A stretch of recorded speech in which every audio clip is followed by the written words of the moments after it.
तो students, work done bye constant force पे हम आगे बढ़ते हैं और इस पे कुछ और न्यूमेरिकल्स करते हैं बेहतरीन लेवल के। ठीक है, पहला अपन न्यूमेरिकल लेते हैं पुली वाले सिस्टम का। ये जो पुली वाला सिस्टम है, मेरे हिसाब से आपने न्यूटन्स लॉज ऑफ मोशन में अच्छे से देख रखा होगा। इसका आपने एक्सेलरेशन और टेंशन दोनों कैलकुलेट कर रखा होगा एफबीडी बना के, फ्री बॉडी डायग्राम बना के। अब हमें अगर इस सिस्टम को रिलीज करते हैं, if the system is release from rest, then find the work done on 8 kg। Tension के द्वारा वर्क डन निकालना है 8 kg पे फर्स्ट 2 सेकेंड पे। Find work done by tension on 8 kg block in first 2 second. अभी 8 kilogram का block और 2 kilogram के ब्लॉक को आप रिलीज करेंगे तो 8 वाला ऑब्वियस सी बात है नीचे जाएगा, रस्सी से कनेक्टेड है। 2 वाला कहां जाएगा? ऊपर। ठीक है, तो पहले इसका आप एफबीडी बनाए। एफबीडी बनाने के बाद आपको टेंशन की वैल्यू निकालनी है और एक्सेलरेशन की, क्योंकि वर्क के लिए एक तो फोर्स चाहिए, वो टेंशन आ गया, और एक्सेलरेशन से हम डिस्प्लेसमेंट निकाल लेंगे S equal to u t plus half v t square. तो आप एफबीडी बना के टेंशन और डिस्प्लेसमेंट निकाल लीजिए और आप फोर्स को डिस्प्लेसमेंट से मल्टीप्लाई कर दीजिए। ये इस पे टेंशन कहां लग रही है? ऊपर की तरफ। कहां की तरफ? ऊपर की तरफ। और इस पे डिस्प्लेसमेंट कहां हो रहा है? नीचे की तरफ। तो इसका मतलब 8 किलोग्राम पे टेंशन के कारण जो वर्क होगा वो नेगेटिव होगा, क्योंकि टेंशन ऊपर और डिस्प्लेसमेंट कहां हो रहा है? नीचे। इसका मतलब आपका आंसर आएगा नेगेटिव में। ठीक है, और टाइम दे रखा है आपको फर्स्ट 2 सेकेंड के लिए। ठीक है, तो देखें अपन ने कैसे बोला और अब इसको कैसे सॉल्व कर रहे हैं। सबसे पहले दोनों के आप एफबीडी बनाए। Tension 8G, tension 2G। जो भारी है वो नीचे जाएगा और जो हल्का है वो ऊपर आएगा। ठीक है, दोनों में से आप किसी एक से टेंशन निकाल सकते हैं। उसके पहले एक्सेलरेशन निकाल लेते हैं।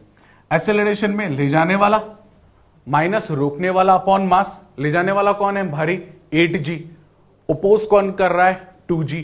तो 8G minus 2G upon mass, total mass 8 + 2 10, यह आ गया 6 मीटर पर सेकेंड स्क्वायर। अब हमने 2 किलोग्राम वाले का एफबीडी से टेंशन निकाला। ले जाने वाला माइनस रोकने वाला इज इक्वल टू ma। तो T माइनस 2G किसके बराबर आ गया? 2a। तो T की वैल्यू क्या हो जाएगी? 2G + a। ठीक है, और एक्सेलरेशन ऊपर निकाला आपने 6, तो 10 + 6 16 आ गया। टेंशन आ गया आपका 32। इस पे टेंशन कितना लग रहा है? 32। और इसका डिस्प्लेसमेंट कहां हो रहा है? नीचे। डिस्प्लेसमेंट भी निकालना है S equal to u t plus half v t square. तो 0 + हाफ वीटी स्क्वायर। 0 क्यों? Starting from rest.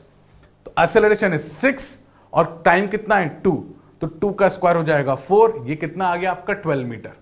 डिस्प्लेसमेंट आ गया आपका कितना? 12 मीटर। ठीक है, फोर्स ऊपर, डिस्प्लेसमेंट नीचे। वर्क में आप आगे लगा दीजिए माइनस साइन। क्या लगा दीजिए? माइनस। तो फोर्स को डिस्प्लेसमेंट से आप मल्टीप्लाई कर दीजिए, आपका वर्क डन आ जाएगा। कितना आ रहा है यहां पे? -384 जूल। ठीक है, काफी आसान है। आप एफबीडी बनाएं, टेंशन निकालें, डिस्प्लेसमेंट निकालें, मल्टीप्लाई करें। Same direction plus opposite direction minus. अगला न्यूमेरिकल लेते हैं। अगले न्यूमेरिकल में हमारे पास एक कार्ड दे रखा है। ठीक है, इस कार्ड के अंदर एक इंक्लाइन प्लेन रखा हुआ है जो कि अल्फा एंगल पे है हॉरिजॉन्टल से, और उस पे आपने एक ब्लॉक रखा हुआ है और ये कार्ड इस डायरेक्शन में जा रहा है विद स्पीड v। ठीक है, हॉरिजॉन्टल x डायरेक्शन में जा रहा है v के साथ। सवाल पढ़ लेते हैं। अ card with a rough incline base, मतलब ये इंक्लाइन प्लेन रफ है।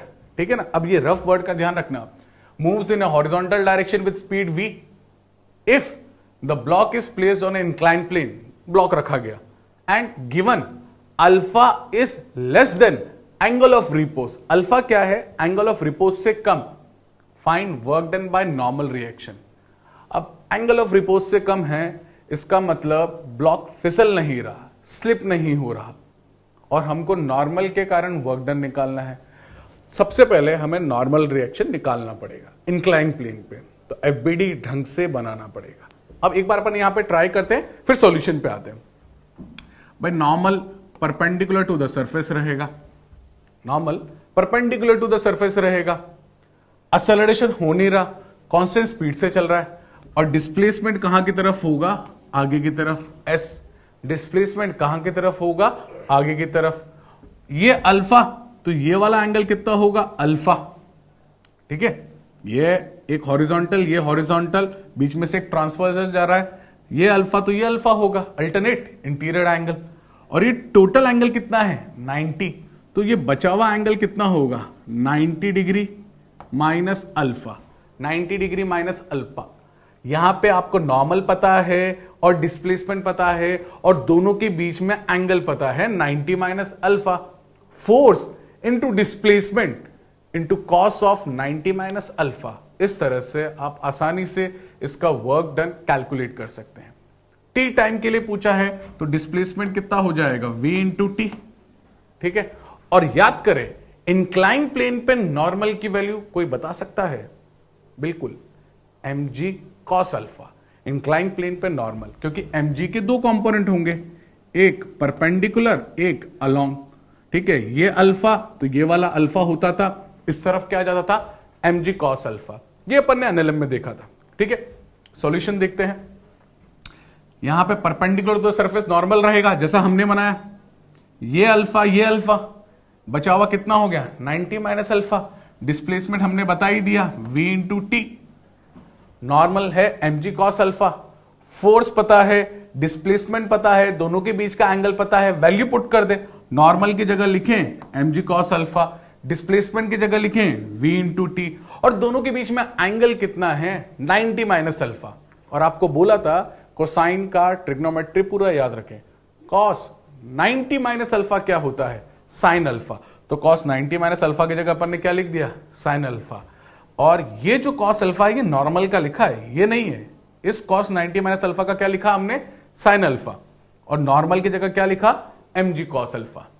और डिस्प्लेसमेंट की जगह क्या लिख सकते हैं, v इंटू टी। ठीक है, आंसर यहां तक आ गया। ये 2/2 से मैं थोड़ा सा मल्टीप्लाई डिवाइड इसलिए कर रहा हूं क्योंकि हमारे जो 4 ऑप्शन आते हैं ना, उसमें वो कभी कभी घुमा फिरा के दे देते हैं। क्योंकि मुझे ऊपर दिख गया साइन अल्फा कॉस अल्फा, तो मुझे साइन 2 थीटा का फॉर्मूला याद आया। अपन को याद है साइन 2 थीटा का फॉर्मूला क्या है, साइन 2 थीटा का फॉर्मूला होता है 2 साइन थीटा कॉस थीटा। ठीक है, तो मैंने ऊपर नीचे 2 से मल्टीप्लाई डिवाइड करा फॉर्मेट चेंज करने के लिए, नहीं तो आंसर अपना यहां तक है। वो हमको चारों ऑप्शन देख के करना पड़ेगा। 2 sine alpha cos alpha sign 2 alpha के बराबर हो जाए, 2 sine alpha cos alpha sign 2 alpha के बराबर हो जाएगा। और डिवाइड बाय हमने क्या कर दिया, 2। तो ये प्रॉपर फॉर्मेट में लेके आए अपन। और आप आंसर देख लीजिए, इस फॉर्मेट में दे रखा है या इसमें, उसके अकॉर्डिंग अपन आगे बढ़ेंगे। ठीक है, सवाल को आप अच्छे से रफ में कम से कम 1 से 2 बार ट्राई करना। ठीक है, आगे बढ़ते हैं। अब इस सवाल को अपन ने पिछले सवाल से कोरिलेट करते हुए चला। पिछला सवाल क्या था अपना, पिछला सवाल ये था इंक्लाइन प्लेन ये वाला, इसको पूरा का पूरा यहां पे अपन ने अगले सवाल में फॉरवर्ड करा, ऊपर ले जा रहे हैं। पिछले केस में काट को ऐसे ले जा रहे थे, इस केस में इसको सिंपली ऊपर की तरफ लेके जा रहे हैं। सवाल पूरा का पूरा सेम है।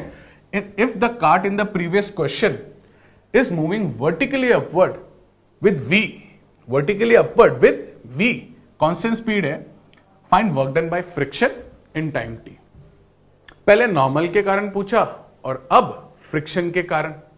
भाई टी टाइम में कितना चलेगा, सिंपल आप s को लिख दीजिए v इंटू टी, ये तो खत्म हो गया इसका रूल। ठीक है, फ्रिक्शन की वैल्यू निकाल लीजिए और फ्रिक्शन और डिस्प्लेसमेंट के बीच में एंगल निकाल लीजिए। अच्छा सोचे इसको कि ब्लॉक की जाने की टेंडेंसी कहां पे होगी, ऊपर की तरफ या नीचे की तरफ। भाई mg का एक कंपोनेंट इसको नीचे लेके जाना चाहेगा तो 100% वाली बात है, फ्रिक्शन कहां लगना चाहेगा, पीछे। फ्रिक्शन कहां लगना चाहेगा, पीछे। तो आपको फ्रिक्शन की डायरेक्शन सोचनी पड़ेगी। लेफ्ट में ब्लॉक को रखेंगे, ब्लॉक नीचे जाना चाहेगा, फ्रिक्शन कहां लगेगा, ऊपर की तरफ। डिस्प्लेसमेंट कहां होगा, ऊपर की तरफ, s। ये एंगल और निकालना पड़ेगा। फ्रिक्शन आ गया, डिस्प्लेसमेंट आ गया, एंगल पता लग गया, वर्क डन बाय फ्रिक्शन आपने कैलकुलेट कर लिया। Force displacement into cosine of angle between them. ठीक है, देखते हैं इसको। अब इसको आपने देखा, डायग्राम थोड़ा सा कॉम्प्लिकेटेड लगेगा, आप आराम आराम से देखना। ठीक है, सबसे पहले perpendicular to the surface normal लगा दिया, mg के एक कंपोनेंट होगा अलोंग द सरफेस और एक कंपोनेंट होगा परपेंडिकुलर टू द सरफेस। ये हो गया mg साइन अल्फा और ये कितना हो गया mg कॉस अल्फा। तो नॉर्मल की वैल्यू कितनी हो जाएगी mg कॉस अल्फा के, नॉर्मल की वैल्यू कितनी हो जाएगी यहां पे mg कॉस अल्फा के बराबर हो जाएगा। ठीक है, अब फ्रिक्शन ऊपर की तरफ लग रहा है fr, क्या लग रहा है fr, और बोला गया था कि ये एंगल ऑफ रिपोज से कम है, मतलब ब्लॉक स्टेशनरी है। ब्लॉक क्या है, स्टेशनरी। स्टेशनरी है मतलब जितना mg साइन अल्फा लगेगा उतना ही क्या लगेगा, फ्रिक्शन। क्या फ्रिक्शन अपनी मैक्सिमम वैल्यू पे जाएगा, नहीं, फ्रिक्शन की वैल्यू किसके बराबर होगी, mg साइन अल्फा। ये ट्रिकी है यहां पे, ठीक है, फ्रिक्शन की वैल्यू आप मैक्सिमम इस्तेमाल नहीं करोगे क्योंकि अभी जरूरत ही नहीं है, ब्लॉक के चलने की टेंडेंसी ही नहीं है अलोंग द इंक्लाइन। ठीक है, तो फ्रिक्शन की वैल्यू किसके बराबर होगी, mg साइन अल्फा के। तो फ्रिक्शन को अपन ने लिया mg साइन अल्फा, ठीक है, क्योंकि ब्लॉक एंगल ऑफ रिपोज से कम इंक्लाइन प्लेन पे रखा गया है तो फ्रिक्शन उतना ही लगेगा जितना जरूरत है। तो फ्रिक्शन की वैल्यू कितनी लेगी, mg साइन अल्फा। अब आप ध्यान से देखें, ये अल्फा, ये वाला अल्फा, ठीक है, ये अल्फा करस्पॉन्डिंग एंगल, ठीक है, और ये पूरा का पूरा 90 है तो बचा हुआ एंगल कितना होगा, 90 माइनस अल्फा। अब बस एंगल निकाल लीजिए थोड़ी बहुत ट्रिग्नोमेट्री यूज करते हुए। ये अल्फा है, एक हॉरिजॉन्टल, ये वाला एंगल भी क्या रहेगा, अल्फा, ठीक है, करस्पॉन्डिंग एंगल से ये टोटल 90 है तो बचा हुआ एंगल कितना हो जाएगा, 90 माइनस अल्फा। एस पता है आपको, v इंटू टी है, डिस्प्लेसमेंट v इंटू टी है, फ्रिक्शन की वैल्यू कितनी है, mg साइन अल्फा, तो वर्क डन निकाल दिया। Force displacement into cosine of angle between them, cosine of angle between them. Force की लिखा mg साइन अल्फा, डिस्प्लेसमेंट लिखा v into T into cosine of 90 minus alpha, cos 90 minus alpha sine alpha. आगे पहले ही sine alpha था, sine alpha क्या हो जाएगा, sine square alpha, sine alpha क्या हो जाएगा, साइन स्क्वायर अल्फा। तो इस तरह से अपन ने इस न्यूमेरिकल को सॉल्व करा। ठीक है, काफी अच्छा सवाल है और इसका कनेक्शन पूरा है आपके पिछले वाले न्यूमेरिकल के साथ में। ठीक है, बढ़ते हैं आगे अगले न्यूमेरिकल की तरफ। ठीक है, थोड़ा सा अपन पिछले वाले न्यूमेरिकल से ही कनेक्टेड इसको आगे लेके जा रहे हैं।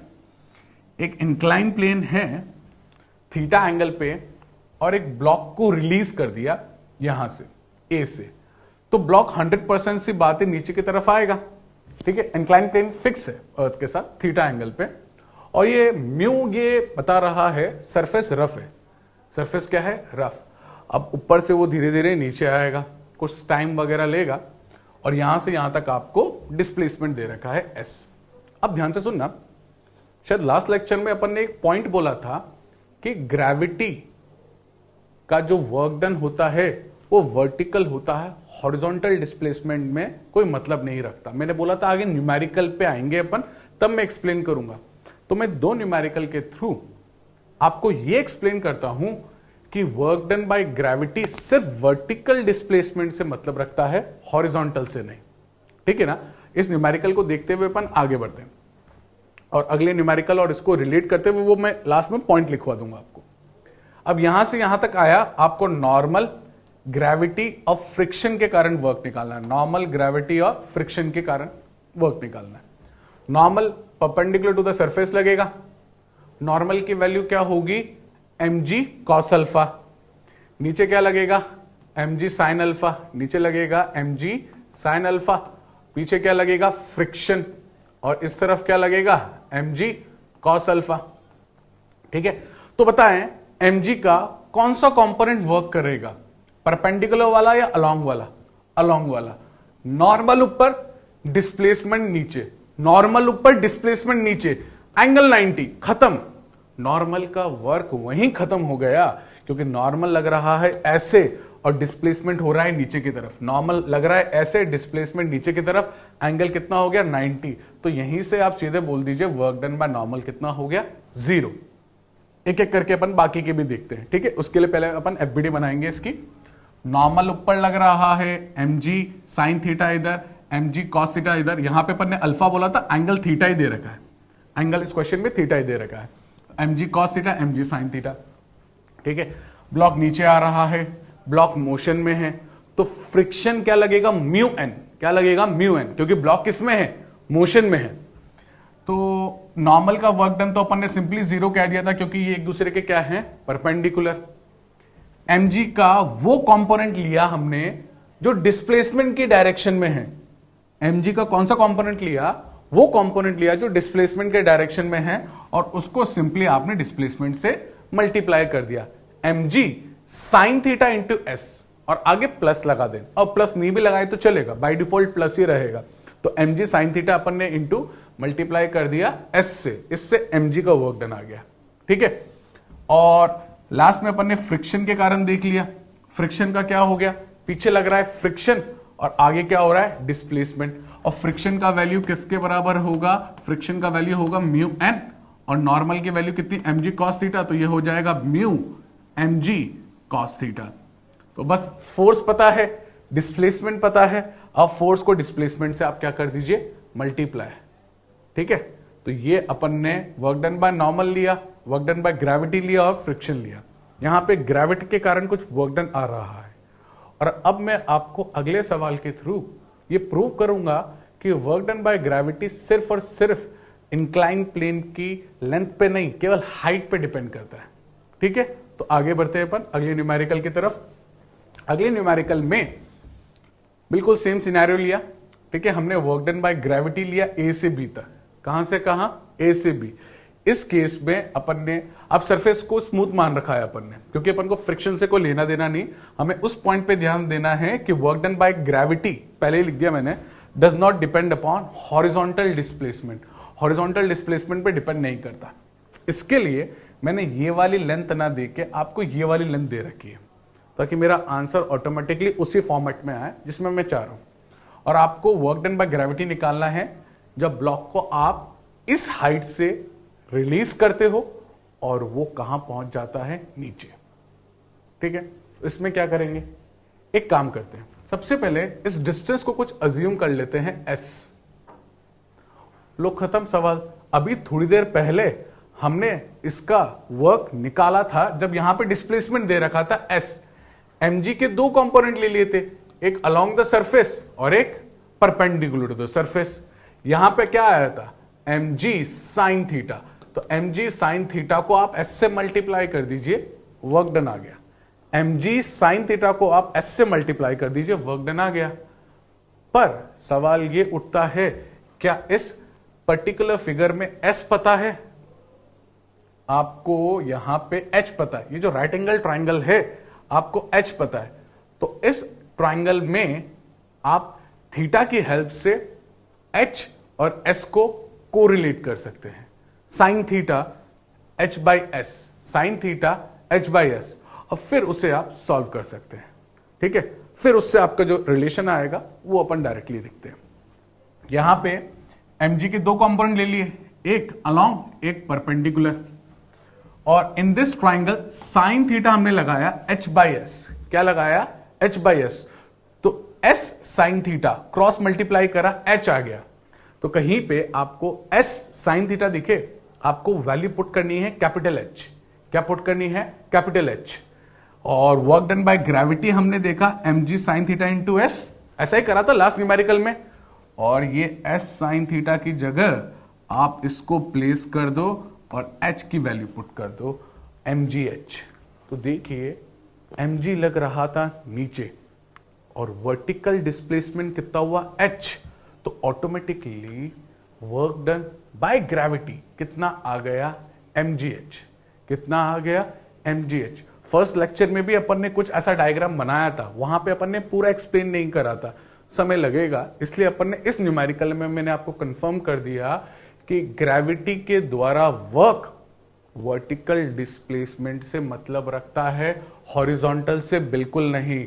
आप हॉरिजॉन्टल कितना भी जाएं, mg सिर्फ वर्टिकल डायरेक्शन के डिस्प्लेसमेंट पे डिपेंड करेगा, उसको हॉरिजॉन्टल से कोई मतलब नहीं कि हॉरिजॉन्टल में कितना डिस्प्लेसमेंट हुआ, उसे सिर्फ और सिर्फ वर्टिकल डिस्प्लेसमेंट से मतलब है। जितना वर्टिकल डिस्प्लेसमेंट होगा आप सिंपली आप उसको mg से मल्टीप्लाई कर दीजिए, सेम डायरेक्शन में हुआ प्लस, अपोजिट डायरेक्शन में हुआ माइनस।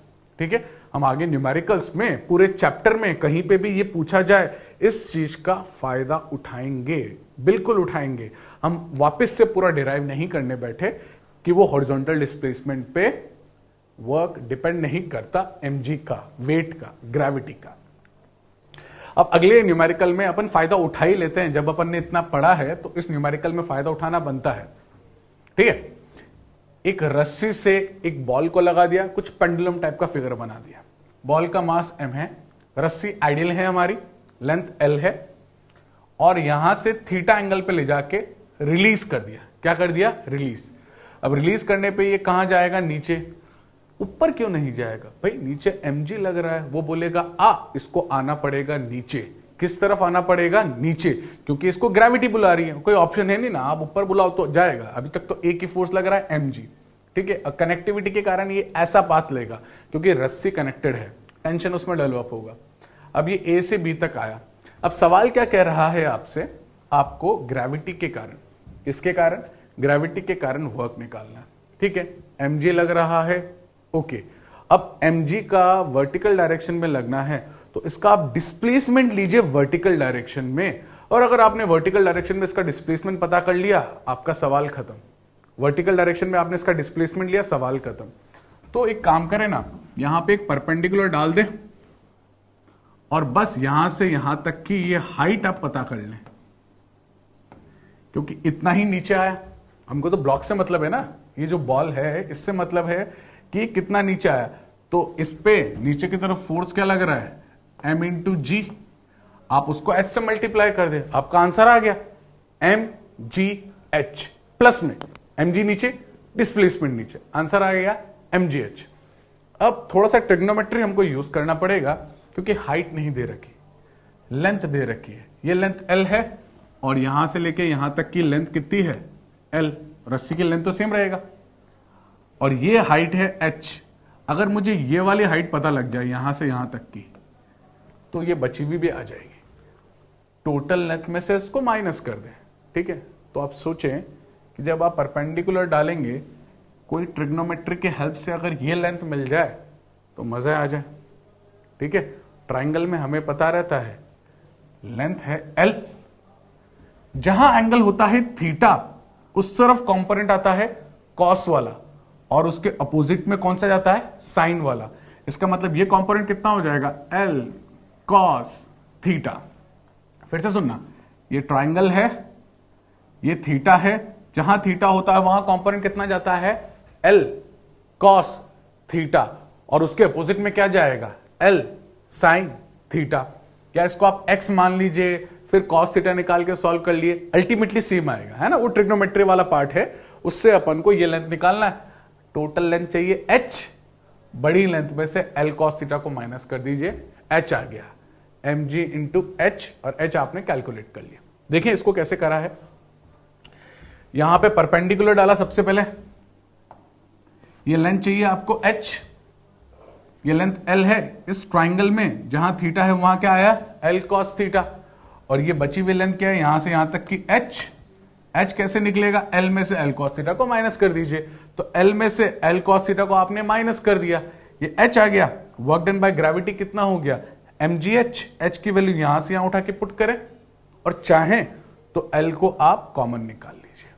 यहां पे हमने पिछले न्यूमेरिकल का कंसेप्ट याद ही रख लिया और उसको ही अप्लाई करा कि ग्रेविटी में जो वर्क है वो वर्टिकल डिस्प्लेसमेंट पे डिपेंड करता है, हॉरिजॉन्टल पे नहीं।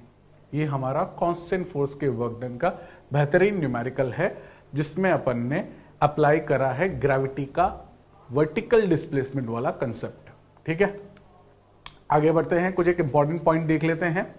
ठीक है, ये फॉर्मूला हमने देखा, F क्या होता है? Applied force, F external. ठीक है, और S होता है displacement of point of application. Class 1 में हमने इसकी डेफिनेशन में पॉइंट ऑफ एप्लीकेशन को ब्रैकेट में रखा था, पॉइंट ऑफ एप्लीकेशन को। ठीक है ना। अब इस पॉइंट को अपन वापस से क्यों ले रहे हैं? क्योंकि अपन ने न्यूमेरिकल कर लिए तो हमको थोड़ा फील आएगा अब इस चीज का। ठीक है ना। आप आपके घर पे सीढ़ियां वगैरह चढ़ते होंगे, जब आप सीढ़ियां वगैरह चढ़ते होंगे तो आपको लगता होगा काफी वर्क करते हैं, या कहीं पहाड़ वगैरह पे टेंपल वगैरह हो या कोई ऐसी चीज हो जहां पे आपको चढ़ना हो तो काफी सारी सीढ़ियां होती है, 500, 600, 700। जब आप सीढ़ियां चढ़ते हैं काफी थकान महसूस होती है, पर जब भी आप सीढ़ी चढ़ते हैं तो एक पैर को उठा के दूसरी सीढ़ी पे रखते हैं।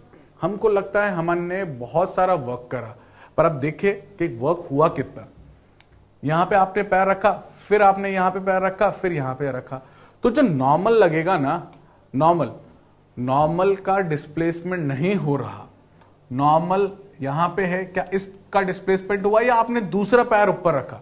आपने दूसरा पैर ऊपर रखा तो वर्क डन बाय नॉर्मल कितना हो जाएगा? 0, क्योंकि आपने जब पैर रखा, नॉर्मल तो ऊपर की तरफ लग रहा है, फिर आप दूसरा पैर ऊपर रखेंगे, फिर दूसरा, तो हर बार दूसरा पैर ऊपर रख रहे हैं, तो नॉर्मल का डिस्प्लेसमेंट ही नहीं हो रहा। जिस पॉइंट पे वो लग रहा है उस पॉइंट का तो डिस्प्लेसमेंट नहीं हो रहा, तो उस पॉइंट का डिस्प्लेसमेंट नहीं हो रहा, तो उसका वर्क डन कितना होगा?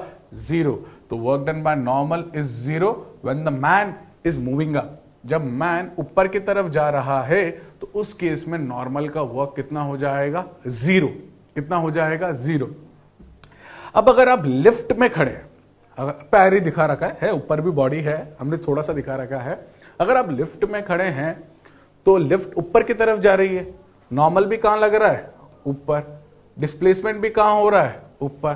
तो आप कह सकते हैं कि वर्क डन बाय नॉर्मल होगा फोर्स ऊपर, डिस्प्लेसमेंट ऊपर, ठीक है? तो वहां पे भी वर्क होगा और वो वर्क होगा पॉजिटिव। लिफ्ट ऊपर जा रही है, work done by normal positive. Lift नीचे जा रही है, work done by normal negative. तो यहां से हमने ये कहना चाहा, अगर पॉइंट ऑफ एप्लीकेशन मूव ही नहीं कर रहा, 0, पॉइंट ऑफ एप्लीकेशन मूव कर रहा है, तो फिर आप उसको कहेंगे पॉजिटिव या negative, depending upon same direction है या अलग डायरेक्शन है। ठीक है? हाँ भाई बच्चों, अभी तक हमने क्या देखा था? Work done bye constant force, जहां पे फोर्स क्या है? कांस्टेंट। और अब हम आगे बढ़ते हैं work done by variable force की तरफ।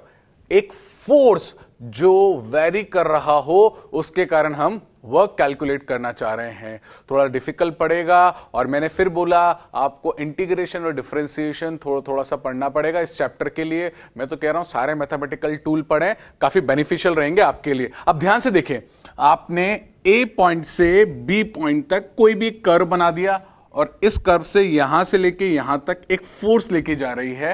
ठीक है? अब इस फोर्स के कारण उस पार्टिकल को ए पॉइंट से बी पॉइंट तक आप जब ले जा रहे हैं, तो आपको वर्क कैलकुलेट करना है। खास बात क्या है? ये फोर्स वेरिएबल है, ये फोर्स टाइम के साथ वेरी कर रहा है, चेंज कर रहा है। तो इसके लिए आपको क्या करना पड़ेगा? एक छोटा सा एलिमेंट लेना पड़ेगा। इस छोटे से एलिमेंट का आप डिस्टेंस मान ले ds वेक्टर हो गया, फोर्स लग रहा है थीटा एंगल पे, तो छोटा सा वर्क निकल जाएगा, dw क्या हो जाएगा? f dot ds। ठीक है? F D S cos theta. और अगर आपको टोटल वर्क निकालना है तो आपको आगे लगाना पड़ेगा सांप, आपको आगे लगाना पड़ेगा integration. Initial limit r1 vector मान ले और फाइनल मान ले r2, तो r1 से r2 तक आप इंटीग्रेट कर दें। ठीक है? x1 y1 z1, x2 y2 z2, और इस तरह से आप टोटल वर्क कैलकुलेट कर सकते हैं। देखिए भाई, यहां पे मैंने बोला आपको एक छोटा सा वर्क निकालना है। छोटा सा वर्क कैसे निकलेगा? F vector dot ds vector. और अगर आपको टोटल वर्क निकालना है तो टोटल वर्क के लिए क्या करना पड़ेगा? सांप लगाना पड़ेगा, इंटीग्रेशन लगाना पड़ेगा, r1 से r2, r1 से r2। अब ये जो फोर्स है ये किस तरह से दी हुई रहेगी आपको? अगर आपको वेक्टर फॉर्म में दिया हुआ रहेगा तो हो सकता है इसके पास कुछ x कंपोनेंट हो, जिसको आप बोलेंगे fx, i वाला, i कैप, और y का भी हो सकता है fy j कैप, और ऐसे ही z का भी हो सकता है fz k कैप। उसी तरह से ये जो ds है, ये ds वेक्टर है, ds वेक्टर थोड़ा नीचे लिख देते हैं इसके साथ, ds वेक्टर है, इसको भी आप लिख सकते हैं, ये होगा dx i cap plus dy j cap plus dz k cap. इसमें भी x वाला कंपोनेंट भी आ गया, y वाला भी आ गया, z वाला भी आ गया। ठीक है? f की जगह ये पुट कर दें और ds की जगह ये पुट कर दें, तो ये आ गया f की जगह पूरा का पूरा, और ये ds की जगह आ गया। डॉट प्रोडक्ट बिल्कुल i का किससे करें? i से, j का किससे करें? j से, और k का किससे करें? k से। i का सिर्फ i से करें, क्योंकि i डॉट i कितना हो जाएगा? 1, तो क्या आ जाएगा F x D x, F Y D Y, और तीसरा क्या रहेगा, तीसरा क्या रहेगा एफ जेड डी जेड। ये एफ जेड है और ये कितना है डी जेड, तो एफ जेड डी जेड लिख दिया। ध्यान ये रखना कि x की लिमिट x में रखना, y की लिमिट y में रखना, और z की लिमिट किस में रखना, z में।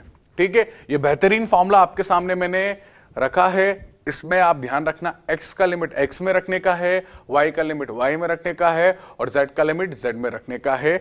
ये आपके सामने एक फॉर्मूला आया work done by variable force के लिए। ठीक है, थोड़ा बहुत आप इंटीग्रेशन के घर पे जाके एक बार रिवीजन कर रहे हैं और इसके न्यूमेरिकल्स अपन करते चलते हैं अपन। ठीक है, तो ये आपने देखा work done by variable force. अब इस पे कुछ न्यूमेरिकल लेते हैं ताकि कंसेप्ट हमारा और स्ट्रांग हो सके। ठीक है, देखिए भाई, पहला न्यूमेरिकल है कुछ इस तरह से, एक पार्टिकल है, कोई मास मान लीजिए, इसका कैपिटल एम मान लीजिए। ठीक है, इस मास पे एक फोर्स लग रहा है और ये x1 से x इक्वल टू 3 मीटर तक उसको लेके जा रहा है ये फोर्स। ठीक है, और फोर्स क्या दे रखा है इस तरह से 3x square minus 8x plus 5 Newton. Variable है ये फोर्स, क्या है वेरिएबल, और वेरिएबल फोर्स के कारण वर्क हमने अभी देखा। ठीक है, अब यहां पे सिर्फ जो फोर्स वेरी कर रही है वो सिर्फ x में कर रही है। आप कहेंगे वेरिएबल क्यों है, x की अलग अलग वैल्यू के लिए ये फोर्स का जो मैग्नीट्यूड है वो अलग अलग आएगा, इसका मतलब ये वेरिएबल है। अब वेरिएबल फोर्स x में है, y में है या z में है, सिर्फ x में, तो जो वर्क डन का आपने फॉर्मूला लिखा था उसमें सिर्फ आप लिखेंगे fx, ठीक है, dx, और x की लिमिट कहां से कहां, 1 से 3 तक। Find the work done by the force from x equal to 1 to x equal to 3 metre, 1 से 3 मीटर तक। fx की वैल्यू पुट करें, इंटीग्रेट करें x के रेस्पेक्ट में, किसके रेस्पेक्ट में, x के रेस्पेक्ट में। ठीक है, देखिए भाई, आपने x1 से x2 fx gx, fx की वैल्यू कितनी है भैया, ये दे रखी है fx की वैल्यू, उठा के पुट करें यहां पे 3x square minus 8x plus 5। ठीक है, x स्क्वायर का इंटीग्रेशन क्या हो जाएगा, x क्यूब बाई 3, 3 से 3 गया x क्यूब, यहां पे 8x का क्या हो जाएगा, 8x square by 2, 4x square, और 5 है तो 5 का क्या हो जाएगा 5x। पहले 3 पुट करें पूरे में, माइनस फिर 1 पुट करें, 3 का क्यूब 27, 3 का स्क्वायर 9 4 जा 36, 5 3 जा 15, फिर 1 1 1 यहां पुट करें, सॉल्व करेंगे 4 जूल आपका आंसर आ जाएगा। बड़ा आसान है, मैं तो कह रहा हूं आपकी इंटीग्रेशन की वापस से प्रैक्टिस हो रही है work done by variable force में। आसान है ये भाई। अगला आप खुद से ट्राई करें, ठीक है, पॉज कर दिया करें और खुद से आप न्यूमेरिकल ट्राई करा करें। फोर्स दे रखी है a plus B X newton, displaces a body from x1 to x2, find work done by the force. अब देखिए, अच्छा a और b कांस्टेंट है, लिख लेना है ना, a and b are constant. मैं लिख देता हूं यहां ब्रैकेट में a comma b are constant. ठीक है, अब यहां ध्यान से देखें, फोर्स वेरिएबल है, x में है, y में है या z में है, सिर्फ x में, तो आपको सिर्फ इतना लिखना है work integration of fx dx, x1 से कहां x2, और सॉल्व कर लें, आसान है। ठीक है, चाहे z y और z वाले भी लेंगे तो उसमें भी डिफिकल्टी नहीं पड़ेगी, पर ज्यादातर इस तरह से आते हैं तो अपन प्रैक्टिस करते चलते हैं। यहां देखिए fx dx लिखा अपन ने, fx dx में fx की वैल्यू पुट करी a plus B x, a का इंटीग्रेशन क्या हो जाएगा ax, और bx का इंटीग्रेशन क्या हो जाएगा bx स्क्वायर बाय 2। पहले क्या रखेंगे x2, फिर क्या रखेंगे x1, x2 माइनस x1, इसमें भी x स्क्वायर है तो पहले x2 पुट कर देना, फिर क्या पुट कर देना x1, तो क्या हो जाएगा a x2 minus x1 plus b by 2, x2 square minus का क्या आ जाएगा x1 स्क्वायर। इस तरह से आसानी से वेरिएबल फोर्स के अपन न्यूमेरिकल कर पा रहे हैं। और देखते हैं, यहां पे आपको थोड़ा हॉल्ट करना पड़ेगा, क्योंकि ये जो फोर्स है इसका कुछ हिस्सा है x में, कुछ हिस्सा है y में, और कुछ हिस्सा है z में। तो आप जब वर्क निकालेंगे तो पहले लिखेंगे fx dx, फिर लिखेंगे fy dy, और फिर लिखेंगे fz dz। इस तरह से आपको x में x की लिमिट रखनी है, y में y की लिमिट रखनी है और z में z की लिमिट रखनी है, क्योंकि यहां पे हमको फोर्स तीनों में दे रखा है और ये जा रहा है 0,1,2 टू 1,2,1। हमें work done by this force निकालना है। थोड़ा बड़ा पड़ेगा पर आसानी से हो जाएगा। ठीक है, करें भाई, इसको सॉल्व करें। कंसेप्ट अपन ने देखा, अप्रोच अप्लाई करी, बस अब न्यूमेरिकल को सॉल्व करना रह गया। ठीक है, ध्यान से देखें, मैंने बोला था आपको पूरा लेना पड़ेगा, fx, fy, fz, x का x के रेस्पेक्ट में, y का y के रेस्पेक्ट में, z का z के रेस्पेक्ट में। x पे कहां से जा रहा है? 0 से 1, 0 से 1। x वाला क्या है? 3x स्क्वायर, चिपकाएं भाई, 3x स्क्वायर dx। y वाला क्या है? -4y, तो अब माइनस भी साथ ले, माइनस को आप एक्सक्लूड ना करें, माइनस लगाया बाहर, 4y dy, 1 से 2, 1 से 2, और z की लिमिट क्या है? 2 से 1, 2 से 1, और कितना है z में? सिर्फ 3। x स्क्वायर का क्या हो जाएगा? x क्यूब बाय 3, ये x क्यूब आ गया। 4y, y का कितना हो जाएगा? y square by 2, 2y square, और 3 है तो 3z। पहले रखें 1, फिर रखें 0, पहले रखें 2, फिर रखें 1, पहले रखें 1, फिर रखें 2, और सॉल्व करने पे आपका आंसर आ जाएगा। काफी आसान है इसको सॉल्व करना, चाहे एक सिंगल में दे रखा हो, चाहे तीनों में दे रखा हो। आप आराम से करेंगे तो आसानी से इसको सॉल्व कर पाएंगे। ठीक है, देखिए भाई, अगला आगे बढ़े। अब इस सवाल को आप पढ़ें, पॉज करें वीडियो, और 1 मिनट या 2 मिनट तक आप खुद से ट्राई करें। सवाल क्या कह रहा है, आराम से चलते हैं। लैंग्वेज में फंसा रखा है, खास कुछ सवाल में डिफिकल्टी नहीं है। एक फोर्स है F = kx, अपन ने इसको ब्रैकेट में डाल लिया भाई, ये काम की चीज है। Is acting on a particle, एक पार्टिकल होगा, उससे 60 डिग्री पे लग रही है हॉरिजॉन्टल से। ये जो फोर्स है 60 डिग्री पे लग रही है। फोर्स क्या है? kx, k कांस्टेंट है। From x axis which displaces on x axis, ये x एक्सिस पे x1 से x2 डिस्प्लेस कर रहा है, वर्क निकालना है। ठीक है, अब ध्यान से सुने, फोर्स के 2 कंपोनेंट होंगे, एक होगा हॉरिजॉन्टल और एक होगा वर्टिकल। ठीक है, और इसको डिस्प्लेसमेंट कहां से मिल रहा है? x1 से कहां तक मिल रहा है? x2 तक। तो अब मुझे बताएं, फोर्स का कौन सा कंपोनेंट इसको डिस्प्लेस कर रहा है? x वाला कर रहा है या y वाला कर रहा है? x पे डिस्प्लेसमेंट हो रहा है तो x वाला ही करेगा। तो हमको क्या इस फोर्स से मतलब है या इसके x वाले कंपोनेंट से मतलब है? हमको इस x वाले कंपोनेंट से मतलब है। तो इस फोर्स का x में कंपोनेंट कितना हो जाएगा? F cos 60, क्योंकि आपको x के साथ एंगल कितना दे रखा है? 60 डिग्री। अब फोर्स मिल गई, हम इसको इंटीग्रेट करेंगे, इंटीग्रेशन ऑफ fx dx। कहां से कहां? x1 से x2। सपोज x1 दिया हुआ रहता 1, x2 दिया हुआ रहता 2, तो 1 से 2, जो भी आपको लिमिट्स दे रखी है उसके अकॉर्डिंग इंटीग्रेट करें।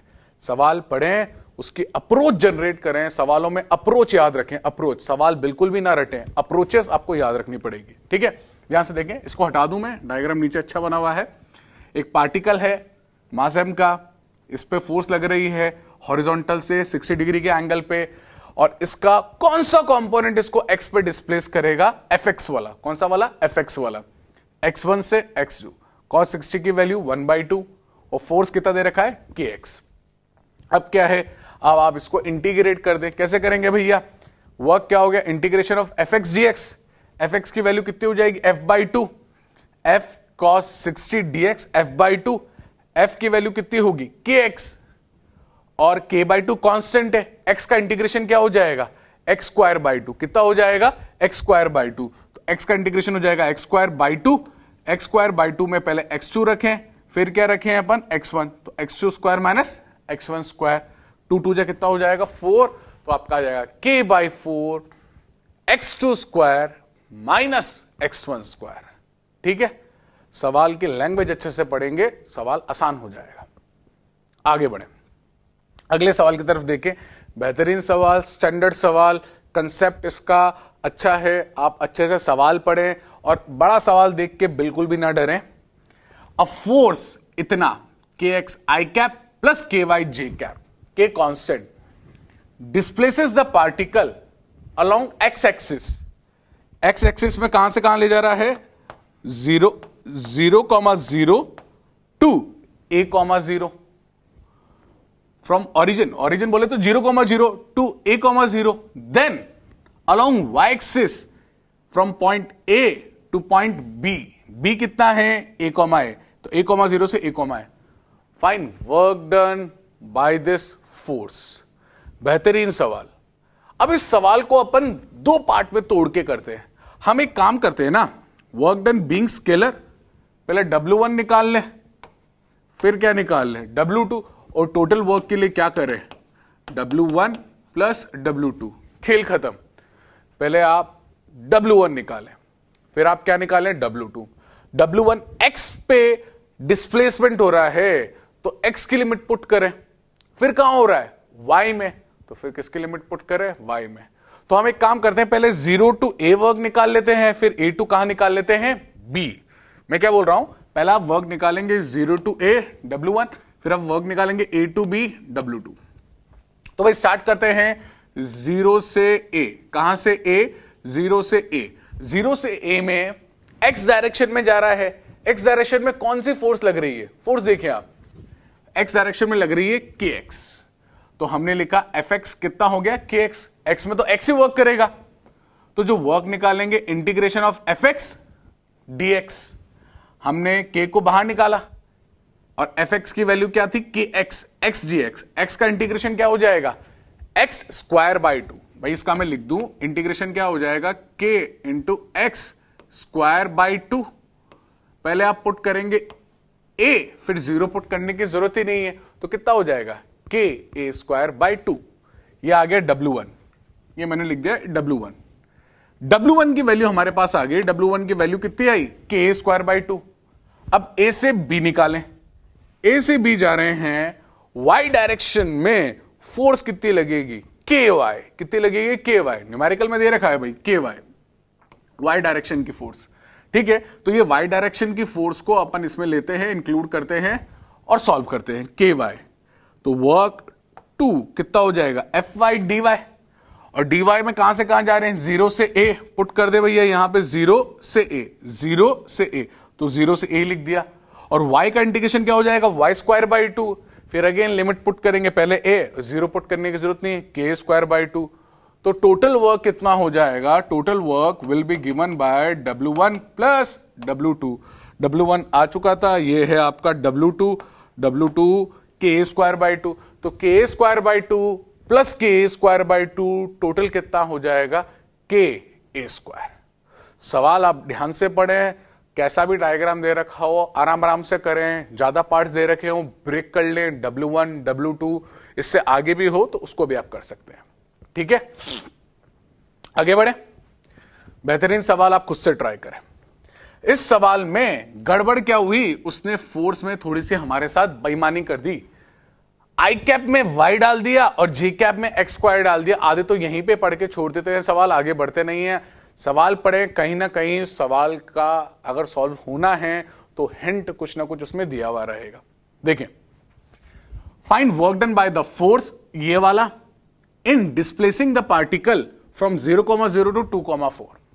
सवाल खत्म नहीं हुआ है। Along a path whose equation is given by y equal to x square. Star मैंने पहले मार्क कर दिया उस पर, क्योंकि यहां पे हिंट दे रखा है। बिना इस हिंट के इस सवाल को सॉल्व नहीं कर सकते।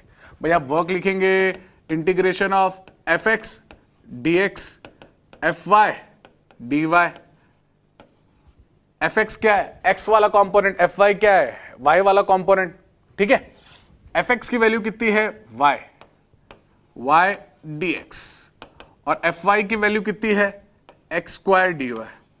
अब निकलेंगे प्राण। हमने ऐसा इंटीग्रेशन देखा ही नहीं था, पहले बायो वाले हैं और उसमें भी इंटीग्रेशन एक्स का एक्स के रेस्पेक्ट में प्राण निकलते हैं, यहां तो एक्स के रेस्पेक्ट में वाई का निकालना है, वाई के रेस्पेक्ट में एक्स का निकालना है, उल्टा सीधा कर रखा है। ये वाई, ये एक्स के रेस्पेक्ट में किसका निकालना है, वाई का, और ये वाई के रेस्पेक्ट में किसका निकालना है, एक्स स्क्वायर का। ना हो पाएगा, इसीलिए उसने हिंट दे रखा है। ये इस हिंट की हेल्प से इसको सॉल्व करेंगे। जहां y लिखा है वहां एक्स स्क्वायर रखें, और जहां एक्स स्क्वायर लिखा हुआ है वहां y लिखें, और इस तरह से आप इस सवाल को सॉल्व कर पाएंगे। सवाल में हिंट 100% दिया हुआ रहेगा और नहीं दिया हुआ रहे तो आगे बढ़े, है ना, ये तो नहीं हो पाएगा। ठीक है, आसान है काफी। देखें f x D x F Y D y, f x की वैल्यू है y, उठा के रखे यहां, एफ वाई की वैल्यू कितनी है एक्स स्क्वायर, तो एक्स स्क्वायर को यहां पे रखें। अब आपको क्योंकि हिंट दे रखा है, ये लिखा हुआ है यहां पे, इसको हटा दूं, मैं काफी सारा पहले लिख दिया था, स्टार हट गया था, स्टार वापस लगा रहा हूं। y equal to x square, तो y की जगह हमने क्या लिख दिया एक्स स्क्वायर, और एक्स स्क्वायर की जगह क्या लिख सकते हैं y, ताकि आप x के रेस्पेक्ट में x का और y के रेस्पेक्ट में y का इंटीग्रेशन आप आसानी से कर सकते हैं। ठीक है, x cube by 3, y square by 2, भाई यहां 2 था तो 3/3, यहां 1 है तो 2/2, पहले 2 पुट करें 8/3, यहां 4 पुट करें 16/2, सॉल्व करेंगे आ जाएगा आपका 32/3 जूल। तो सवाल काफी अच्छा था, इसमें कंसेप्ट वही लगा जैसा पिछले सवाल में लगा था। ठीक है, पहले W1 निकाला फिर W2 निकाला, अलग अलग, इसका अलग ले लिया पिछले में, और इसमें अपन ने fx वाला निकाल लिया, fy वाला निकाल लिया और वैल्यूज पुट कर दी। ठीक है,